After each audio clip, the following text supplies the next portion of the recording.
जय हिंद। आज के वीडियो में हम विश्लेषण करेंगे आईपीसी की धारा 324 क्या होती है, इस धारा में कितनी सजा होती है, धारा 324 में जमानत कैसे मिलती है और इस आर्टिकल से जुड़ा बहुत कुछ आज हम जानेंगे, तो वीडियो के अंत तक बने रहिए। आजकल लड़ाई झगड़े व मर्डर जैसे अपराध दिन प्रतिदिन बढ़ते जा रहे हैं। रोजाना सोशल मीडिया व न्यूज चैनल पर देखने को मिलता है कि किसी व्यक्ति ने किसी अन्य व्यक्ति को गोली मार दी या किसी धारदार हथियार से उसके ऊपर हमला कर दिया और उसे घायल कर दिया। ऐसे अपराधों को रोकने के लिए भारतीय दंड संहिता द्वारा सख्त कानून पारित किए गए हैं। भारतीय दंड संहिता की धारा 324 के अनुसार आईपीसी की धारा 334 में बताए गए मामलों को छोड़कर कोई व्यक्ति स्वेच्छा से किसी के साथ लड़ाई झगड़े में या किसी रंजिश के चलते उस व्यक्ति के ऊपर किसी धारदार हथियार से हमला करता है जिसमें उस व्यक्ति का मरना तय है या जान जाने का खतरा हो सकता है, तो ऐसा करने वाले व्यक्ति पर आईपीसी की धारा 324 के तहत कार्रवाई की जाती है, यानी कि पुलिस 324 के तहत कंप्लेंट दर्ज करती है। इसमें किस प्रकार के अपराधों को जोड़ा जा सकता है वह जानते हैं। तो किसी व्यक्ति को चाकू या कोई अन्य धारदार हथियार घोंपकर हमला करना, यानी कि उसकी जान को खतरा पहुंचाना, गोली चलाकर या बंदूक से किसी के ऊपर हमला करना, किसी जहरीली वस्तु का उपयोग करना जिससे सांस लेने में समस्या हो और उसकी जान जाने का खतरा भी बना हुआ हो, गर्म पानी या कोई जलती हुई चीज से किसी के ऊपर हमला करना जैसे कि एसिड अटैक आप मान सकते हो, किसी खतरनाक जानवर के माध्यम से किसी को नुकसान पहुंचाना, ये कुछ ऐसे अपराध है जिनके होने पर आईपीसी की धारा 324 के तहत पुलिस के द्वारा मुकदमा दर्ज किया जाता है।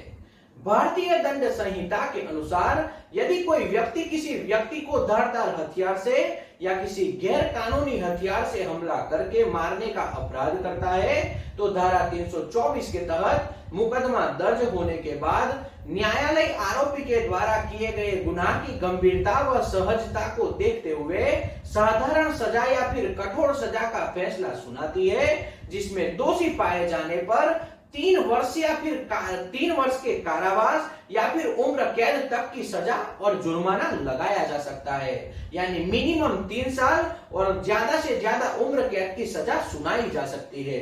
आईपीसी की धारा 324 के तहत आने वाले यह अपराध एक संज्ञेय श्रेणी के अपराध है।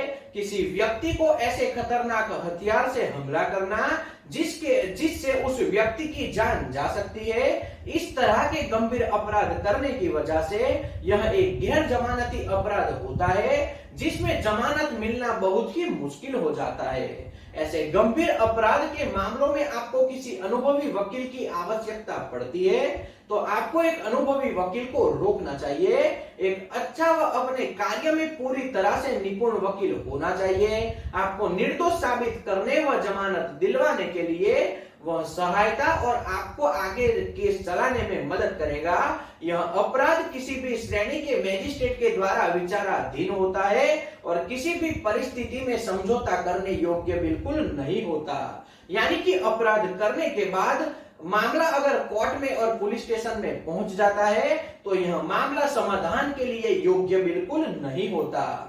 किसी व्यक्ति के साथ लड़ाई झगड़ा करना स्वयं के साथ साथ किसी दूसरे व्यक्ति के लिए आजीवन कठिन समस्या को आमंत्रित करने जैसा माना जाता है, क्योंकि गुस्से जैसी हालत में इंसान खुद से कंट्रोल खो लेता है और ऐसे में न चाहते हुए भी किसी गंभीर अपराध को न्योता दे ही बैठता है, जिसके बाद अफसोस करने से भी कोई फायदा नहीं होता। तो ऐसे अपराध करने से पहले एक बार जरूर सोचना चाहिए। तो आइए कुछ जरूरी बातों के बारे में जानते हैं जिसके द्वारा 324 के तहत मुकदमा दर्ज हो सकता है।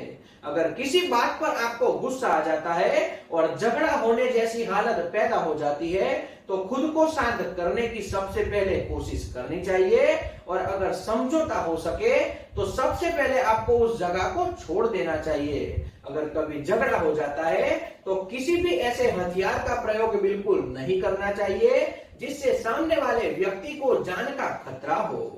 यदि कोई व्यक्ति आपके ऊपर हमला करने की कोशिश करता है तो तो वहां के कैसे कुछ भी करके निकल जाना चाहिए या फिर आपको पुलिस को सूचना देनी चाहिए ताकि वहां पर तुरंत पुलिस आ जाए और आप बच जाए।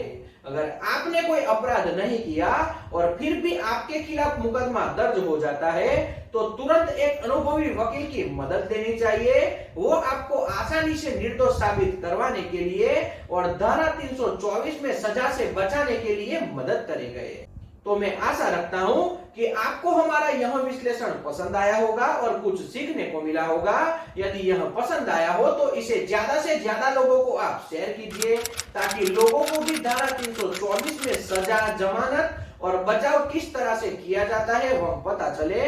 वीडियो को शेयर कीजिए, चैनल को सब्सक्राइब कर लीजिए और घंटी के बटन को दबाना बिल्कुल न भूलें ताकि आने वाले वीडियो का नोटिफिकेशन आपको तुरंत मिल सके। तो आज का विश्लेषण यहीं तक। जय हिंद।